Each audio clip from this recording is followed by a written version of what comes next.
Welcome everyone, and thank you for joining us this afternoon. We are going to get started. Just before we do that, there are a couple of things I wanted to mention. Firstly, we have muted all lines. This is simply to minimize background noise and distraction. Not to worry, there will be a Q&A session at the end, at which point you can certainly unmute your individual lines or type any questions or comments into the chat box. This webinar is being recorded for educational purposes. And lastly, I did want to let you know that there is actually a chance to win a free hard copy of the Through Our Eyes program. All you have to do is at the end of this session, there will be a short survey. Complete the survey, indicate that you're interested in receiving an additional guide, and you will be entered to win one of 40 guide giveaways. And so with that, my name is Josie-Lee, and I am the Education and Community Engagement Manager with OARC. And co-presenting with me today is Melissa, OARC's Education and Home Support Facilitator. So we're going to take about an hour of your time this afternoon to share with you some practical tips, not only to get started, but to really move forward with the Through Our Eyes program. We're going to do this by addressing a number of challenges that have been identified to us by program users, and hopefully provide some viable solutions and ways to overcome some of these identified barriers. And so many of you may already know, but as an organization, OARC's mission is to really empower Ontario long-term care residents to understand their rights, to share their lived experience, and to inspire for a better tomorrow. And so the Through Our Eyes program, which we are going to be speaking about today, fully embodies OARC's mission. Just a quick reminder about what the Through Our Eyes program is and what it's all about. It's a program that's centered on resident engagement and life experiences where residents are the teachers. It's a comprehensive program, so within that binder, you'll find absolutely everything that you'll need. It comes with DVDs, worksheets, activities, and additional resources. It is based on the Residents' Bill of Rights, so it is created and delivered from the perspective of the residents. And so what we really mean by that is that a resident living in long-term care actually co-develops and co-delivers the education session with a team member or staff member from that home. One of the very unique parts about the program is that all residents can be engaged as teachers, even those living with significant cognitive changes. And lastly, the program is all about and built on the foundation of relationships. It's what makes the program so valuable, the authentic relationships that are developed and nurtured throughout the process. So in this slide here, you're seeing kind of in a nutshell what the implementation process looks like. And so we always recommend that prior to starting the program, that you yourself as the staff or team member co-facilitator really get familiar with the binder, get a feel for it, think about how it might best work in your home. And then once you've done that, you can start to proceed through some of these steps. And so you can see the first step there. Here's where you're looking to form your facilitation team or teams. Some homes are larger than others, and so they opt to create multiple facilitation teams. And again, that's consisting of a resident and a staff or team member. That staff member does not need to be from the recreation department. It can be absolutely any team member within your home. Step 2, so once you've formed that facilitation team, now you can begin to move through the program. So you're looking to start moving through the planning stages. The guide itself is very thorough and supportive. It does walk you through each and every single stage.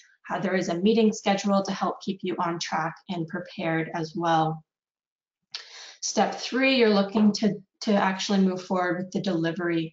And this can look very different in every single home. It can look however you want it to look. In some cases, it's been small, intimate sessions. In others, it's been new staff only, or it can be an open education where all staff, all management, both families and residents are invited as well.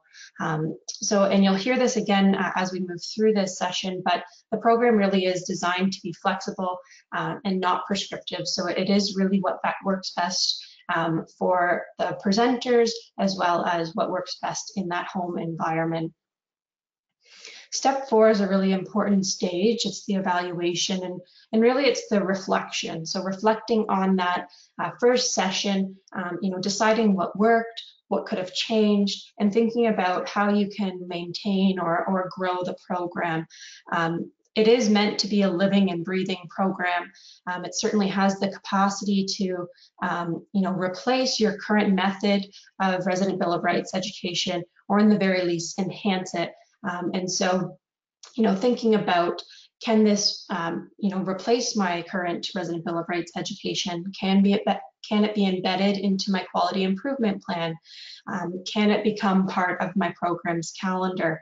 So really think about where you want the program to go and how it can best serve your home, your staff, your residents. But surely we know that implementing the program is not always that simple. And so we wanted to really address that if you are wanting, or you're in the process of implementing the Through Our Eyes program, but you're feeling overwhelmed or you're hitting some roadblocks, we want to firstly acknowledge that that's okay. We all know that change takes time, that implementing a new education method certainly comes with its challenges.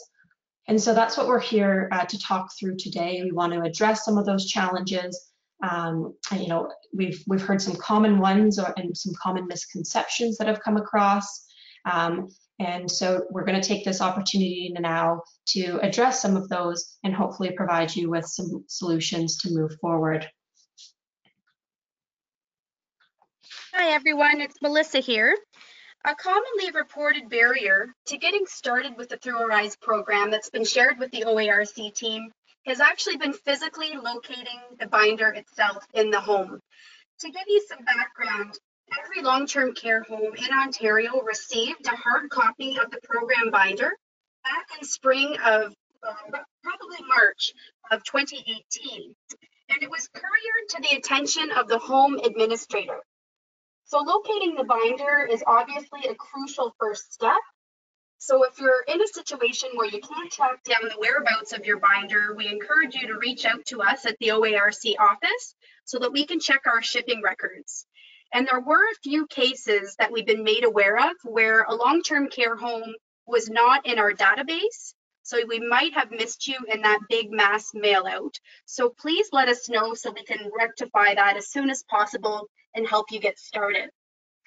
I also wanted to mention that we're in the process of updating the OARC website with a digital copy of the Through Our Eyes program links. So it now is actually living online as well as in hard copy. Although most facilitator teams do prefer to have the hard copy resource, especially in those initial meetings and program development stages that Josie-Lee was outlining earlier.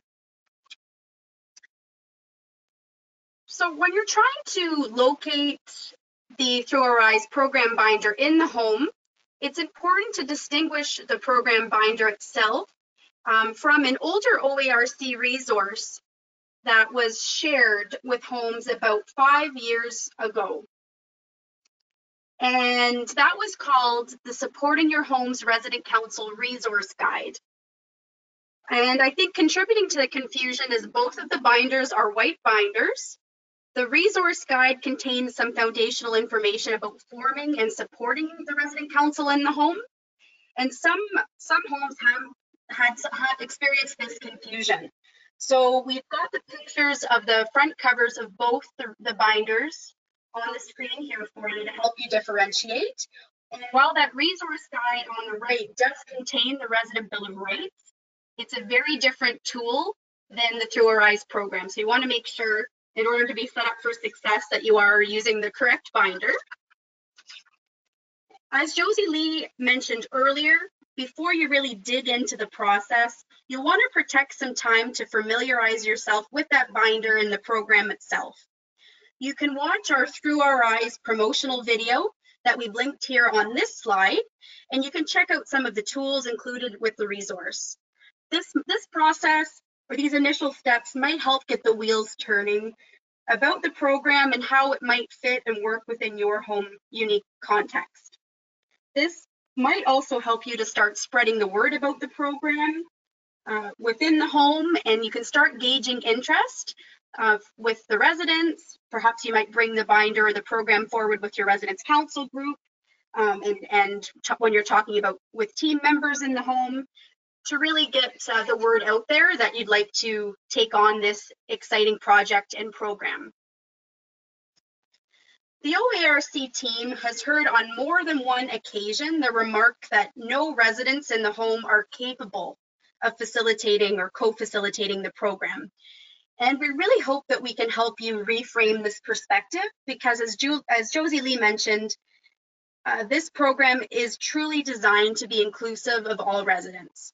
While some residents might not be able to verbally express themselves, they can be incorporated as important teachers so that the education maintains a resident-centered focus. Pictured here on this slide is Willard, who is co-delivering an education session. This gentleman has little to no verbal ability, and he was living with profound cognitive changes. However, the home was able to incorporate Willard as a teacher and co-facilitator with the support of his wife. She helped to tell his story.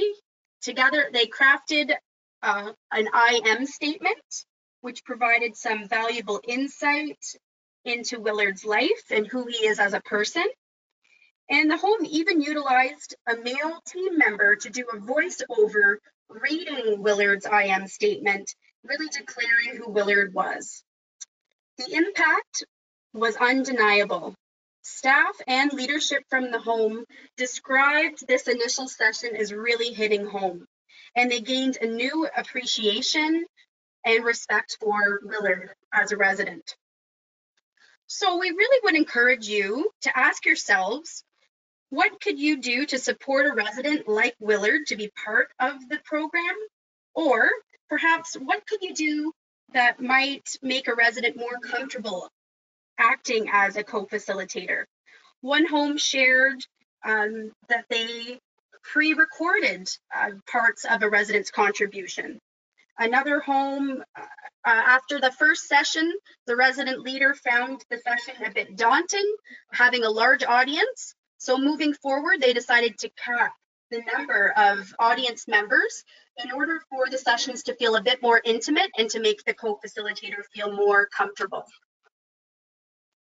One of the homes using the program also reminded us that when approached to be a co-facilitator, some residents might have some fears or some trepidation. They might worry about speaking up about their rights, fearing that there could be some possible negative repercussions if they're involved in the program. It's important that you take the time to reassure your resident co-facilitator or co-facilitators that there will be no negative outcomes, and instead try to reframe their involvement as a valuable opportunity to be a teacher and an advocate in the home.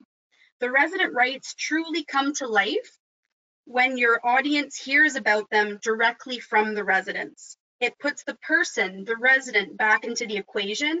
And this is really important and powerful. There is a common misconception that the Through Our Eyes program must be supported and executed by the programs or the recreation department. This is not the case. This is a whole home program, and your facilitation team can include anyone living or working in the home. Being a program facilitator is a great opportunity to build capacity for a team member and for the residents. Just as you might have had to get a bit creative when selecting your resident co-facilitator, you might also want to think outside the box when it comes to finding the right team member who's well suited to be a teacher in your home. It does not need to be a manager. Perhaps you've got a staff champion in the home from the dietary department or the housekeeping team, or maybe a personal support worker, for example. Another way to go about this might be to work with the staff education lead in the home. Look at who currently is teaching the Resident Bill of Rights education to new team members, for example. Is it the home social worker or nursing manager? Perhaps they could work with a resident to re-envision and improve upon your current education.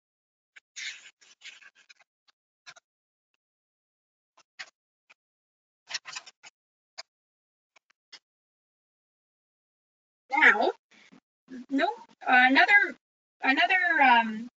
roadblock that we certainly want to acknowledge, and something that Josie-Lee touched on earlier, is that one of the biggest roadblocks or barriers to getting started is time.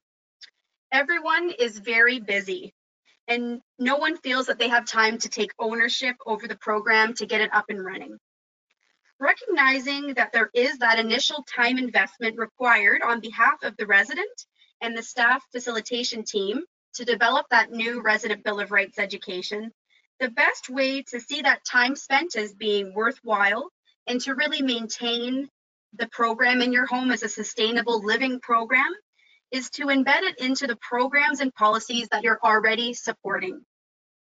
Many homes that have invested the time to develop and execute the Through Our Eyes program are now use that resulting education session as a replacement or as a supplement to enhance the mandatory education on the Resident Bill of Rights for stakeholders, including new and current employees, volunteers, residents, families, contracted service providers, you name it.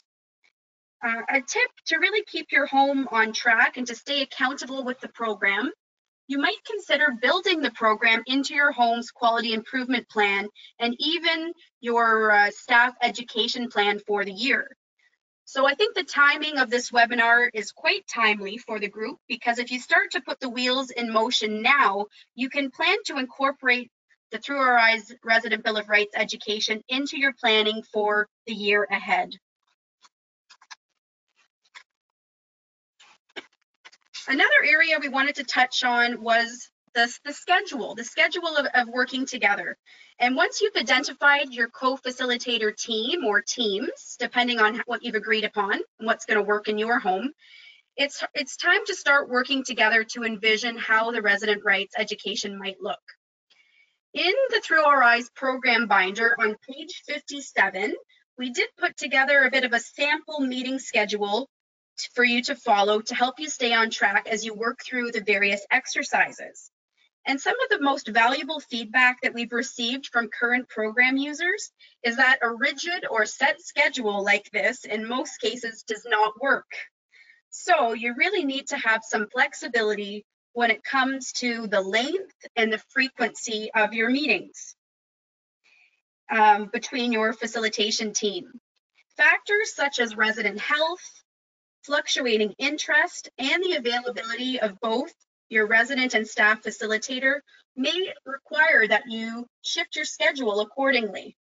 One facilitator team shared with us something that worked really well is for the resident and the team member to have a working lunch, to meet over the lunch hour, to socialize, and to complete the activities and the planning work together. So that's how they the resident facilitator was a very busy individual. So by having kind of a lunch and learn approach, that's what worked for them. So we really urge you to be creative. And as Josie-Lee mentioned earlier, this program is really not prescriptive. There is no one way or right way to roll it out. And we know that homes are full of many caring, creative, and passionate people who live and work there. And the program unites them to work in a new way and gives them the support to really fly and with their ideas and to strengthen relationships. We do really want to recognize that the process takes time. And one of our program users at the FJ Davy home in Sault Ste. Marie, they were very candid about sharing some of their roadblocks that they faced in the planning stages. And they shared that it took many, many months from from picking up the binder, that start time, to the timing of program delivery. It took a big chunk of time, and they even had a resident facilitator pass away over that period. So they share that while we might have some good intentions to follow a schedule that we set in advance, life in long-term care happens. So you have to be patient and flexible and stay the course, because there really is value to be realized in the end. The next phase is deciding which resident bill of rights that you want to give emphasis to. People get overwhelmed because they think that they need to cover all 27 of the resident bill of rights in detail during their in-person in-service or education session, when in fact, it's up to the facilitation team to choose which of the 27 rights they really want to focus on. We've heard from some of our program users that on page 30 of your Through Our Eyes program binder, that there's really, that page is invaluable and it's assisting your co-facilitators to identify the rights that they want to hone in on. I also wanted to mention that the booklet, Every Resident, that is created and distributed by Clio, and that comes in French and English. There's a copy of it that comes with every Through Our Eyes binder, and it's helpful because it puts the resident bill of rights into layman's terms, and they're much easier for residents to understand. I also wanted to mention that thanks to the generous support of the Ontario Centres for Learning, Research and Innovation, the Ontario CLRIs, as well as several homes in the Greater Toronto Area, we have started to generate a language bank with close to 20 translations of the Resident Bill of Rights that are now available on the OARC website. Getting to the heart of the matter is another exercise that's on page 29 of your Through Our Eyes program binder. It's another tool that gives residents the opportunity to tell their individual story and to share their experiences of living in the home using kind of their senses. And so this exercise will lead the resident through a fill-in-the-blank template. And you can use these experiences and stories to infuse and focus on areas of meaning to your co-facilitator. So to give you a flavor of what that can look like, there's several examples in the guide there. And I just wanted to read one with you now. When I see residents lined up in the hallway, waiting to go into the dining room for lunch, being weighed publicly, one person after the next, then going into the dining room, I feel embarrassed and sad and angry, like I'm living in some kind of warehouse. How is that action supporting residents' dignity and privacy? So as you can probably tell, these statements, especially if they're crafted and read aloud by the residents, can be really powerful and thought-provoking. So we would encourage you to incorporate those into your live or in-person education session. Many homes have initially viewed the Through Our Eyes program as another project on their to-do list. And the task can feel even more daunting if the shared perception is that the education session that you're developing is a one-time thing. Through Our Eyes is intended to be a living, sustainable program in your home. So to help you accomplish this, you might want to take advice of some of our current program users who have suggested actually filming or recording the session so that it can be used time and time again for future education, especially if a member of your facilitation team is unwell or able to present in person. It's really great to have a recording of that education. You might also consider creating your own Resident Bill of Rights video. So included in your program binder is the 27 The Line, a DVD that's in your binder. And to make it even more powerful, you can recreate this video using residents and team members and faces from your home and really make it your own there. So I know that the FJ Davy home in Sault Ste. Marie did precisely that, and the snapshots that you're seeing on the slide right now are actually pictures of the residents who took part in creating the 27 video.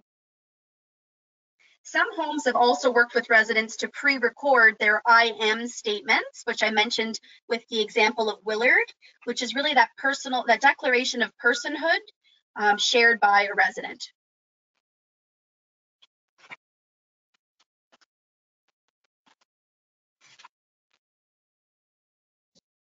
So now that we've addressed a number of the challenges that we've heard homes have experienced while implementing the program, I just wanted to draw your attention to another opportunity that exists with the Through Our Eyes program.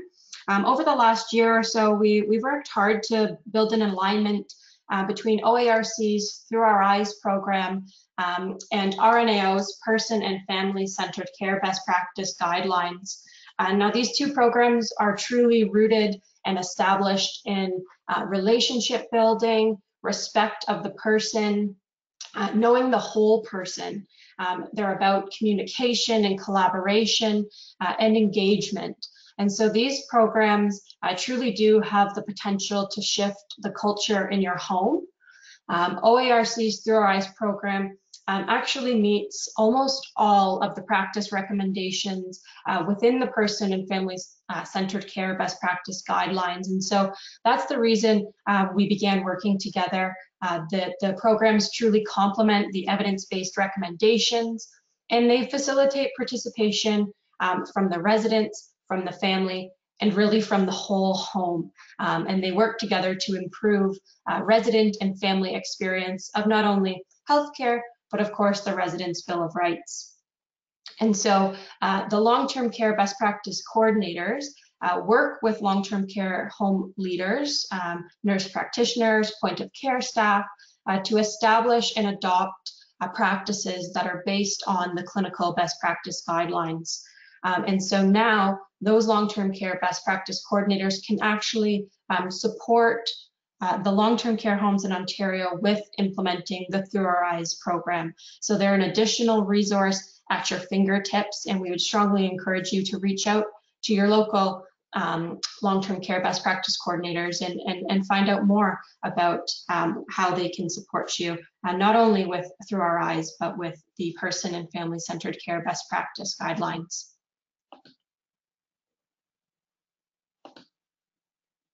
A few more resources just to note and to utilize as you either start or continue on your journey with the Through Our Eyes program. One of those being our upcoming fall edition of OARC's magazine called Seasons, which will be reaching homes by the end of October. So you will receive a hard copy magazine.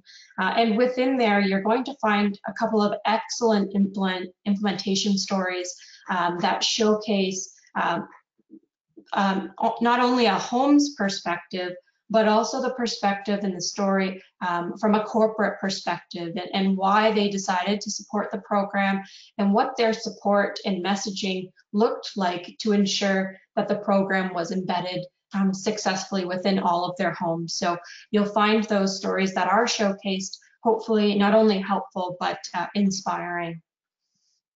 We have also provided a link there to a webinar that was hosted by RNAO featuring FJ Davey, which is a home that we've mentioned now a couple of times on this session.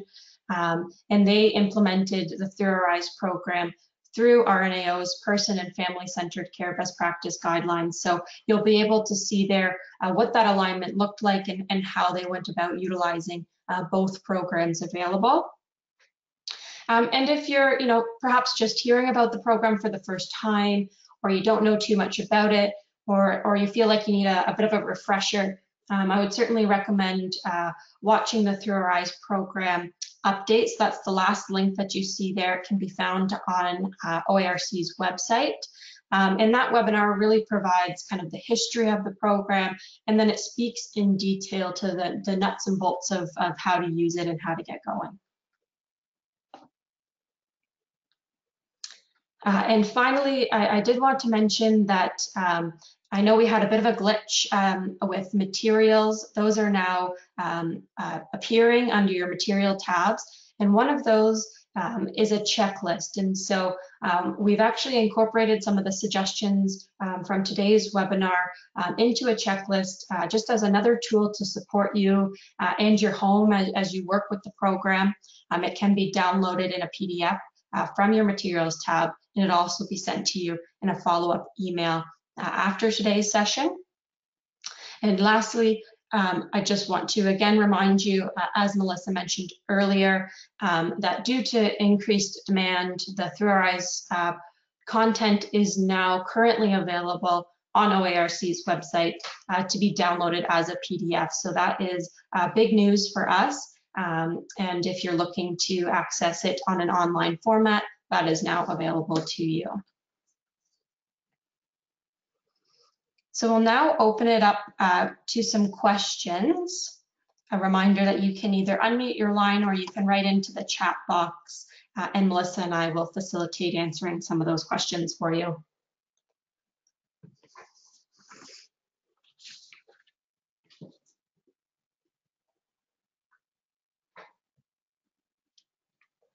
And perhaps as people gather their thoughts or have a chance to write into the chat box, I will address one question that we received through registration. The question or comment was really around, we do online training around Residents' Bill of Rights, and so it may be a hard sell to get the homes to do it again as an in-service. And so I think what we would say to this is just a reminder that this Through Our Eyes program really is intended to be a living and breathing program. And it certainly has the capacity to replace your current methods or at the very least enhance them. So, perhaps if you are using an online, delivery method right now, you may consider moving solely to this type of impactful education where the resident and staff members co-deliver the Resident Bill of Rights education, or perhaps it can complement what you're already doing. So we really don't intend it to be a duplication or repetitive, or for it to be a task. It really is truly to replace this type of education in a more impactful, lasting effect.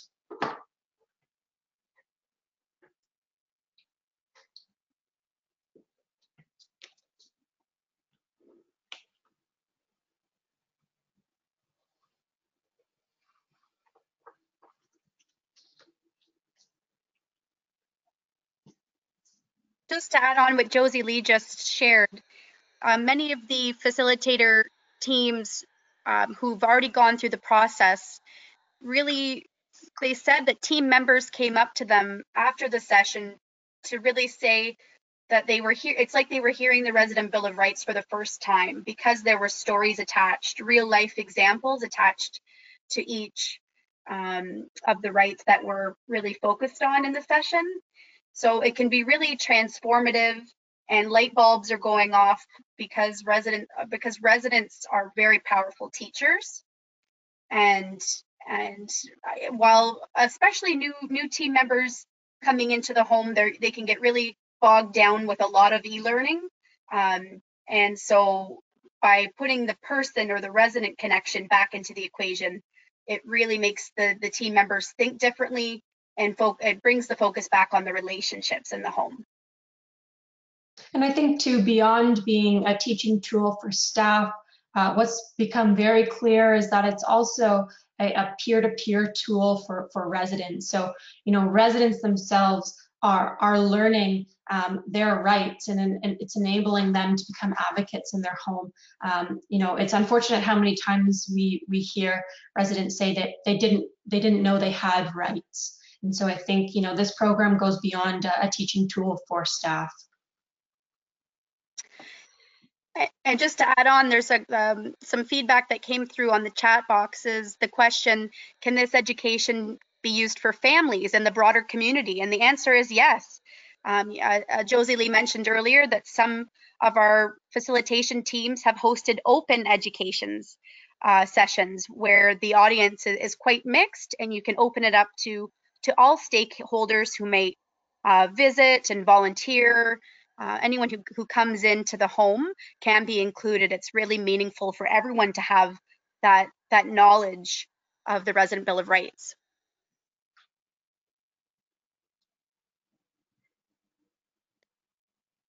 There's another question that just came up. Are there any videos or real life examples of homes that have implemented this program? So both, if you go back a slide that Josie-Lee and I, we did pull out 2 archived webinars, one that was created by RNAO, and even our original Through Our Eyes program update, a webinar from June of 2018. We did call upon real life users of the program to share their experiences. Some of the challenges and the successes that they experienced are showcased on both of these webinars, as well as in the Seasons, the last several issues of Seasons magazine, which is available in print and online on our website. We have showcased a number of facilitation teams to talk about what it was like.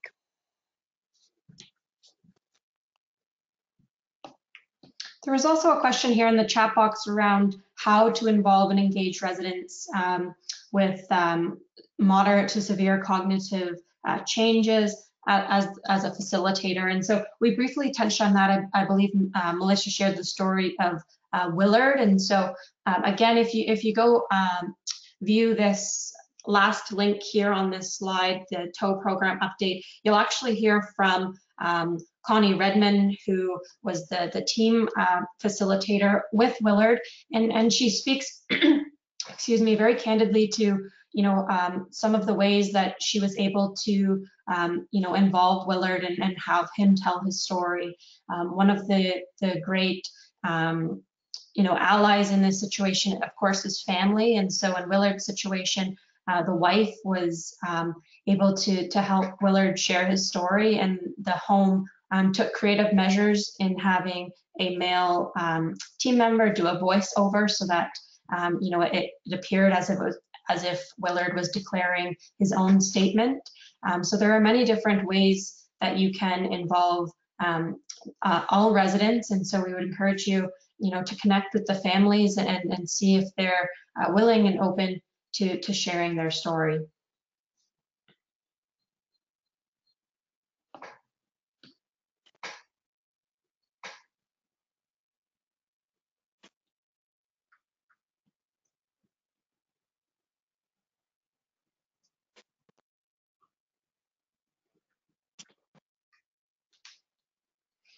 So there was just a question around if the slides could be sent out.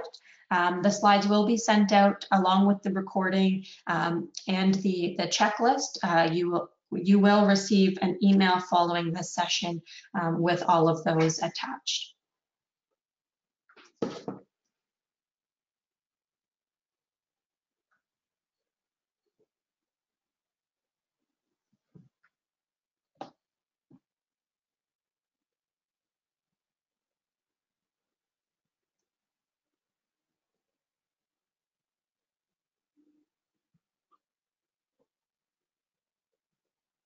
I hope that we were able to capture some of the frequently asked questions or address some of the misconceptions about the program. Is there any perhaps that we didn't touch on that anyone who's listening or participating today might like to bring to our attention? We'd be happy to try to address those. And after today's session, please continue to engage with us. Josie-Lee will put up a slide shortly with our contact information, but we are happy to address any home-specific questions.